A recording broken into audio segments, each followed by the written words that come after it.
can tell, we are here gathered today because I have received and I have already built my new bookshelf. Now, everything was going pretty well, like pretty fucking well. A little too well, even. You can't see the other bookshelf. That's why you think everything's fine. Let me tell you, everything is not fine. It's the opposite of fine. I'm being dramatic. It's not that deep. It's just pissing me off. The bookshelves are not the same color. The bookshelf I have over here, I've had for like 2 years-ish. And the goal was to buy the same one and put them vertically instead of horizontal. Is that horizontal? I never know the difference between this and this. Whatever. Put them both standing up, basically. And I was building it and I didn't notice anything. And then it hit me. The new one is way lighter than the previous one. The other one is really dark. But I already built it. I'm not gonna send it back because it's built. And I kind of just want the bookshelf. So we will see how it turns out. It's not working in my favor right now, but yeah. Okay, just vacuum. There was a lot of dirt and dust behind these shelves, or this shelf. They clearly don't match. There's nothing I can do about it now. Like, look at this. On camera, you can't even tell that bad, but in person, it's pretty obvious. And I feel like I couldn't tell because I was building these shelves in the dark. Like, my blinds were closed because of the sun, so it doesn't get as hot. But it's just painfully obvious in real life. It's fine. If my mom were here, she's at work. If she were here, she would be like, it gives them character. So you know what? Gives them character. I have a feeling though, I'm gonna need to take this off so I can push them back. Even though it's kind of stupid because I hung this up like a week ago. It's whatever. It's been on and off my walls for ages, so. I wonder how this didn't fall because it was hanging on by a thread, so. Bye-bye. Up. And now I'm gonna push these back here. I feel like this is nice because it hides a bit of the stains I have on my wall. Boom. Oh, there's a weird gap between them. There's a weird ass gap. Oh, I hate it. But I feel like if they're like this, then I can still have my record player right next to the bookshelf, because unfortunately I still haven't gotten a new record player that would fit in my little music corner. Because the issue is it fits, you just can't open it because the ceilings go like this. So if you open it, it just doesn't work. How, why, and how is this not? You know what? Fuck me. Okay. Whatever. Ignore that there's a massive, there is a massive space between them. Like, massive. But I can't do anything about it. I have tried to push them. It just won't work. So, yeah. These are all the books that are on the floor. I'm gonna try to organize them by piles, I guess. And there are more books over there, so maybe I need to put those down first. And then I need to dust these. There's more books here. And then, I'm already regretting my decision, honestly. No, I'm kidding, but at the same time, I'm like, ugh, there's so much to do. I don't even know where to start. There's more books up here. These are my unread books. The other day, I told my mom that I had like over 20 unread books, and she was not happy about it. She was like, how on earth do you have 20 plus unread books? And I was like, I blamed it on my reading slump, but it's a lot more than that, obviously. But she gave me a reality check, basically, and how it is not okay to have that many unread books and keep having books that get delivered in the mail every couple of weeks. So now I'm on a book buying bin. I'm not buying any more books until the number of unread books gets relatively smaller. Okay, I feel like I'm gonna dust them. I'm not gonna put the books in piles because they are pretty much in piles. I don't need to go through them that much. Maybe a couple of them for sure. But other than that, like they're all pretty much organized. So I'm just gonna clean the bookshelves because they are in desperate need of that.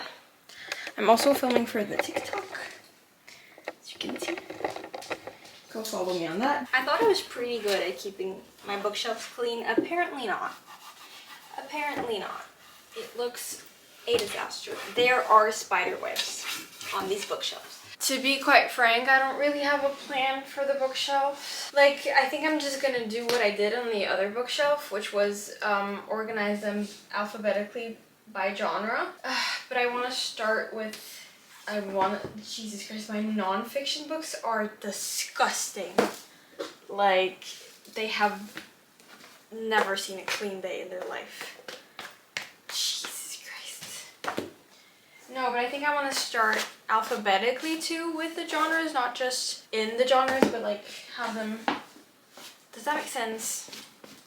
You know what I mean? Like have them, whatever. I think I'm gonna start with fantasy and dystopian, which I don't have too much of, and then go nonfiction, and then romance, and then YA. Romance is what I have the most of. I think I'm gonna mix literary fiction and nonfiction because I don't have a lot of either. So these are my dystopian slash fantasy books. I've only started reading a bit more of fantasy this year. I'm not a huge fantasy fan, but yeah, specifically the Percy Jackson series, love it. And I think it's really what's getting me into fantasy. So I'm gonna do, I don't know if they're all gonna fit vertically. If not, then I'll just figure something else out. This is not looking too good for me. See, now they're already squished. These are my non-fiction, and my literary fiction are just basically my Taylor Jenkins Reid books. Because they're not romance, they're not, I mean, they have romance aspects, but they're not, I might put a Kindle in there. Oh, that looks cute already. Love. Yeah, and then romance. Or do I do sports romance? I think I'm gonna do romance and then like sports romance. And then YA. I have a lot of YA too, and then just my TBR at the end. Yeah, I'm gonna time lapse this because it's gonna stress me out.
Through all the books on my bookshelf, shall we? So, starting off strong, over here we have my fantasy slash dystopian books, which I don't own a lot of. We have Wings of Starlight by Alison Saft, which I found a bit disappointing. I felt like the whole book was a bit anticlimactic, but whatever. I saw that there's a second one and I'm really excited to read that. Then we have the Harry Potter books. Not gonna speak too much on that. We have Powerless and Reckless. I really loved Reckless, so I'm really excited to read Fearless. I have Percy Jackson and the Olympians, Percy Jackson, no, what was it? Percy Jackson and the Lightning Thief, Percy Jackson and the Sea of Monsters, Percy Jackson and the Titan's Curse, which are the 3 that I've read. I have yet to read the 3rd and 4th book. I have the Shatter Me, the first one, and that's the only one I have on my bookshelf. I did not like it. Moving on to my non-fiction slash literary fiction. I put them all in one place because I don't own that many of them, so it was just easier. We have The Creative Act by Rick Rubin. We have Rowan Blanchard's book still here. I was a huge Girl Meets World fan, so I have her book. I have Milk and Honey, which is a poetry book. I have Daisy Jones and the Six by Taylor Jenkins Reid, and Malibu Rising, also by Taylor Jenkins Reid. And now we start with the romance. I have Life's Too Short by Abby Jimenez. Love that book. And then I have Just for the Summer, also by Abby Jimenez. They're both really great books and I highly recommend them. If you can hear the rain, my bad. I have ceiling windows. We just have to deal with that. Then I have Summer in the City by Alex Astor. Love that book. Two Can Play by Ellie Hazelwood. Love that. Call It What You Want by Alyssa Dergades. Annabelle Monaghan's Summer Romance, which I finished 2 days ago. I have Sounds Like Love by Ashley Boston. Didn't really like that. And then I have My Only Henry, which consists of people we meet on vacation, happy place, funny story, and One Great Big Beautiful Life. Yep. And then I have One Golden Summer by Carly Fortune. I also have Every Summer After, but I've started reading it. I haven't finished it. Then I have The Unhoneymooners by Christina Lauren, which one of my 5 stars. Colleen Hoover books, they're really nostalgic to me. I only have 2, but that's kind of what got me where I am today. I really hope you can't hear the rain that much because it's gonna piss me off. Then I have Binding 13. Then I have Out on a Limb, which I love. Out on a Limb, I gave it 5 stars, and I was, funny enough, if you go on Hannah Bonham Young's Instagram, you will see my face with the book, which is surreal. But anyways, and then I have If It Makes You Happy by Julia Olivia, which is such a good book, especially for the fall. 5 stars again, and she's dropping a new book in September too. I'm really excited for that. Rain is not helping. Continuing, I have Wild and Wrangled by Lila Sage. I think it's the 4th and final book in the Rebel Blue Range series or whatever. I only read the 4th book, was a bit confused. I highly recommend reading them in order. Then I have My Sarah Adams Shrine, which consists of The Cheat Sheet, When in Rome, Practice Makes Perfect, which is my favorite, Beg, Borrow, or Steal, and the latest, In Your Dreams. Then we have my Hockey Romance Shrine, I guess, which consists basically of Elle Kennedy books. We have The Deal, I'm Missing the Score, which is at my friend's house. The Mistake, The Goal, The Legacy, and then from the Briar View series we have The Chase, The Risk, The Play, and The Dare. And over here we have more sports romance. In front of it there's a teddy that my theater friends gave me for my 21st birthday. I haven't turned 21 yet, but I celebrated my birthday early and they gave me this little teddy. Really cute. So we have the Maple Hill series, which consists of Icebreaker, Wildfire, and Daydream by Hannah Grace. Then we have Ride the Wave by Catherine Riley. I think that's how you say her name. It's a surf sports romance based in Portugal. I liked it. I didn't love it. I think it started off really strong and then the end was just kind of meh. And then we have the first book in the Windy City series, which is Mile High by Liz Tomforty. I'm really excited to continue this series. I actually quite like the first one. I know a lot of people don't, but I quite like it. And then we have one of my favorite hockey romance series, which is the Undone series, which consists of Unsteady, Unloved, and I'm currently reading Unbound by Peyton Corinne. Really love this series. And then over here we start with the YA books. I have all of my The Sunrise and Pretty books by Janie Hahn, The Fault in Our Stars by John Green, all 3 of the One of Us is Lying series. I haven't actually finished the last one. I was a big fan of the first 2. They're also kind of what got me into reading, but I just DNF'd at the last one. I might go back to it one day. Then I have The Summer of Broken Rules by K.L. Walther, also one of my favorites. Then If He Had Been With Me, If Only I Had Told Her. I love the first one of my favorite. I gave it 5 stars. The second one, not so much. Better Than the Movies and Nothing Like the Movies by Lynn Painter, which, if you know me, you know those are my ride or dies. I have Fake Skating by Lynn Painter. Over here, in these last 3 sections, are my TBR. Basically all the books I haven't read yet. It's all over the place, so bear with me. We have The Match by Sarah Adams. We have Betting on You by Lynn Painter. Book Lovers by Emily Henry. Not a Love Song by Julie Soto.